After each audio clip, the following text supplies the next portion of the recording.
যদি ঘৃণা করে সে আমার দেওয়া ঘড়ি ব্যবহার করতে পারে না, এত যদি ঘৃণা করে সে আমার দেওয়া শার্ট ট্রাউজার বা স্যান্ডেল পরতে পারে না, এগুলো সব নিয়ে ফেলে দেওয়ার কথা ছিল। তো সেগুলো তো ফেলেনি, ওগুলো পড়ে আছে, তার মানে তার মনে এখনো হয়তো মায়া আছে।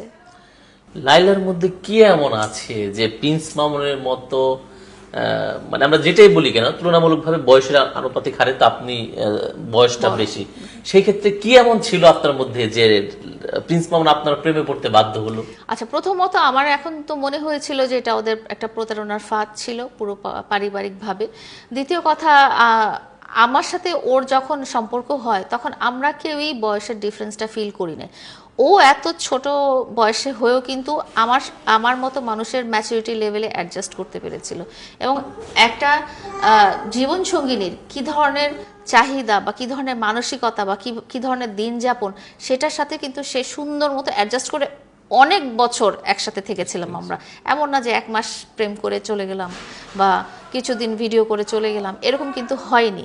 সো ও কিন্তু খুব মানে আমার সাথে ওর সাথে যে একটা বয়সের এত বড় ডিস্টেন্স, এটা ও কখনোই ফিল করে নাই এবং আমিও ফিল করি নাই। আমাদের মধ্যে বয়সটা কখনোই বাধা হয়ে দাঁড়ায় নাই এবং আমরা একজন আরেকজনের সাথে খুব একটা বলে না যে অন্তরের মিল, একদম আল্লাহ তাআলার তরফ থেকে যেটা পাঠায় সেরকমই মিল ছিল আমাদের চারটা।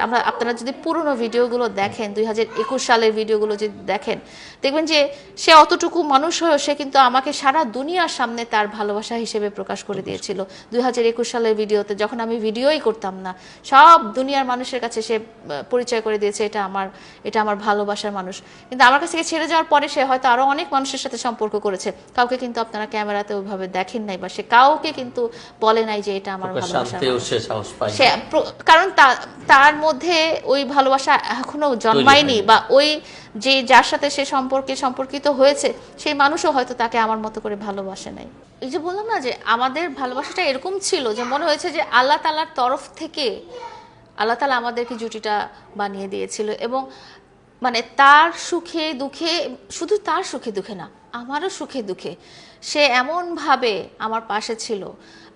মানে সবাই বলতো যে আপনারা কেমন করে এত সুখী, যারা ব্যক্তিগতভাবে আমাদেরকে চিনতো তারা সবাই বলতো যে আপনারা কেমন করে ভাই আপনাকে এত ভালোবাসে, কেমন করে আপু আপনাকে এতটা ভালোবাসে। এটা না মানে মন থেকে, আত্মা থেকে চলে আসে, আত্মার একটা অংশ হয়ে যায়। এটা আমি যদি ভাষায় প্রকাশ করতে যাই, ভাষায় প্রকাশিত হবে না। ওর প্রতিটা জিনিসে আমার নজর ছিল। এবং সবচেয়ে মজা, আজকে যেহেতু ওর কথা বলেই ফেলতেছি, বলি ওকে আমার না কখনো কিছু মুখ ফুটে বলতে হতো না। ও যদি আমার দিকে তাকাতো, আমার দিকে তাকায়, ও বুঝে যেত যে আমার মধ্যে কি চলতেছে, আমি ভালো আছি না আমি খারাপ আছি, এই জিনিসটা সে বুঝে ফেলতো যে আমি কেমন আছি বা আমার সাথে কি হয়েছে বা আমি ওকে কিছু বলতে চাচ্ছি কিনা।